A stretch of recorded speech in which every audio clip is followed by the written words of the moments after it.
শীতকাল বেস্ট একটা season fashion করার জন্য। আর এই শীতকালেই আমরা ফ্যাশন মিস্টেকগুলো বেশি করি। তো আপনাদের এই ফ্যাশন মিস্টেকগুলোকে ধরিয়ে দেওয়ার জন্য আজকের এই ভিডিওটি করা।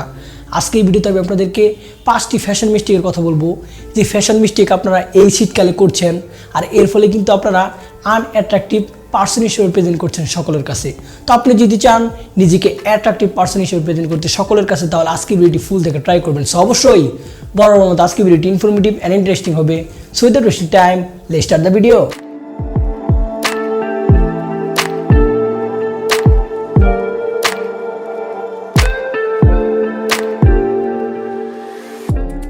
Welcome back everyone, this is জ্যাটেজ জে ফ্রম জ্যাটেজ লাইফস্টাইল। তো উইন্টার ফ্যাশন মিস্টেক নিয়ে এর আগেও আমি একটি ভিডিও বানিয়েছি গত শীতকালে। তো সেই ফ্যাশন ভিডিওটি আপনারা দেখবেন, কেননা সেই ফ্যাশন ভিডিও থেকেও আপনারা অনেক কিছু শিখতে পারবেন। তো এই ভিডিও শেষে অনুরোধ রইল আপনারা ওই ভিডিওটি দেখে নেবেন। তো কথা না বাড়িয়ে আমরা নাম্বার 1 ফ্যাশন মিস্টেক নিয়ে কথা বলি। Alright, number 1 fashion mistake. তো আমরা অনেকে আসি যারা কী করি, এই শীতকালে পাফার জ্যাকেট পরি। যারা পাফার জ্যাকেট চিনেন না তারা স্ক্রিনে দেখে নিতে পারেন, এটা হচ্ছে পাফার জ্যাকেট।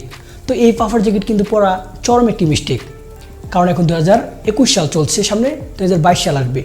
এখনও যদি আমরা এই ব্যাকডেটেড জ্যাকেট ইউজ করি তাহলে কিন্তু ভাই আমরা নিজেকে আনঅ্যাট্রাকটিভ পার্সন হিসেবে প্রেজেন্ট করবো, এবং তার সাথে আমাদের ফ্যাশন সেন্স নেই, এটা কিন্তু আমরা মানুষকে বোঝাবো।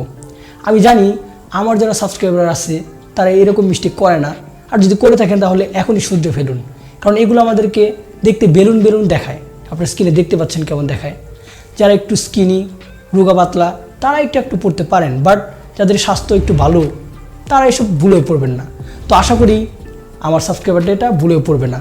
আর যারা পড়ে আছেন তারা এখনই এটা খুলে ফেলেন, কারণ এটা আমাদেরকে আনঅ্যাট্রাকটিভ পার্সন হিসেবে প্রেজেন্ট করবে সকলের কাছে। Number 2 fashion mistake. তো 2021 সালে একটি ট্রেন্ড এসেছে স্লাইডের সাথে সক্স পরা। এই ফ্যাশনটি অনেকেই ফলো করছে। আমি পার্সোনালি এই ফ্যাশনটা টোটালি আনলাইক করি, আমার কাছে একদম বিশ্রী লাগে। আপনার যদি এতই ঠান্ডা লাগে তাহলে আপনি সক্স স্নিকার্সের সাথে পরেন, শুজের সাথে পরেন। আপনি স্লাইডের সাথে সক্স পরছেন, দেখতে কেমন দেখায়। আবার এটা পরে আপনারা বাইরেও যান, বাসায় পরেন ঠিক আছে, বাট বাইরে আপনি এটা পরে যান, কেমন দেখায়। আমার কাছে খুবই বিশ্রী লাগে।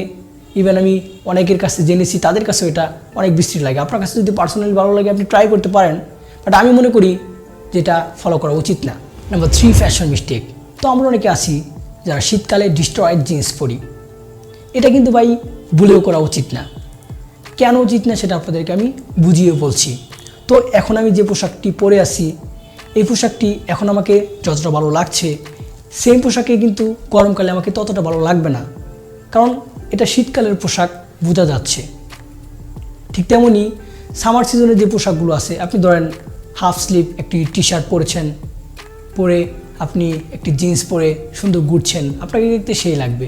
বাট শীতকালে একদম কনকনে শীত, সেই সময় যদি আপনি এটা পরে থাকেন তাহলে কিন্তু দেখতে ভালো লাগবে না, এবং আপনি নিজেও ক্ষতিগ্রস্ত হবেন।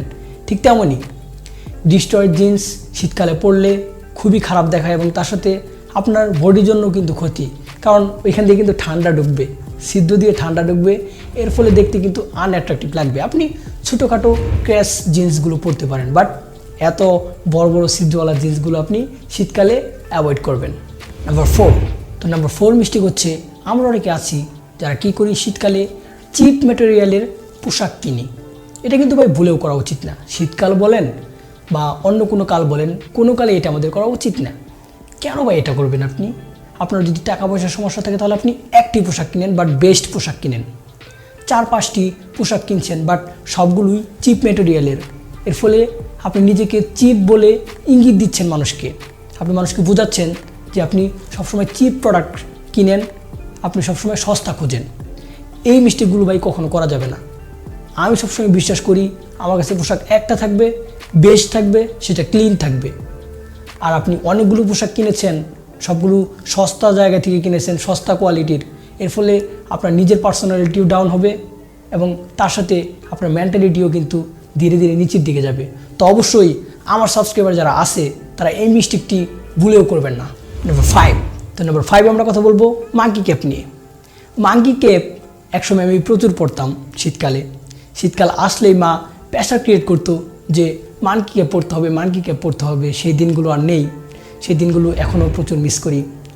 অনেক দিন যাবৎ বাড়ি থেকে বাইরে আসি, সেই দিনগুলো মনে পড়লে অনেক খারাপ লাগে। তো যাই হোক, আপনাদেরকে আপনার মা যদি প্রেশার ক্রিয়েট করে মাঙ্কি ক্যাপ পড়তে, তাহলে আপনার মাকে বুঝিয়ে বলবেন যে মা, এখন আমি বড় হয়ে গিয়েছি, এখন আর মাঙ্কি ক্যাপ পরার বয়স নাই, এখন আমাকে বিনি ক্যাপ পড়তে হবে, আরও স্টাইলিশ ক্যাপ আছে সেগুলো পড়তে হবে। আপনার মাকে যদি বুঝিয়ে বলেন তাহলে মা আশা করি বুঝবে। এর ফলে আপনি নিজেকে স্টাইলিশও দেখাতে পারবেন এবং তার সাথে শীতকালের শীত থেকে নিজেকে রক্ষাও করতে পারবেন। তো মাঙ্কি ক্যাপ আজকে থেকে অ্যাভয়েড করবেন, বিনি ক্যাপ পরবেন। তো আশা করি এই 5টি মিস্টেকের কথা যে বললাম, সেই 5টি মিস্টেকের কথা আপনারা অক্ষরে অক্ষরে পালন করবেন এবং এর ফলে আপনারা বেনিফিটও পাবেন। অলরাইট, এই ছিল আজকের ভিডিও। নেক্সট কী নিয়ে ভিডিও চান তো অবশ্যই আমাকে কমেন্ট সেকশন জানাতে ভুলবেন না। ভিডিওটি ভালো লাগলে then give a thumbs up, share, comment and subscribe this channel. This is জ্যাটের যে, ওভার অ্যান্ড আউট।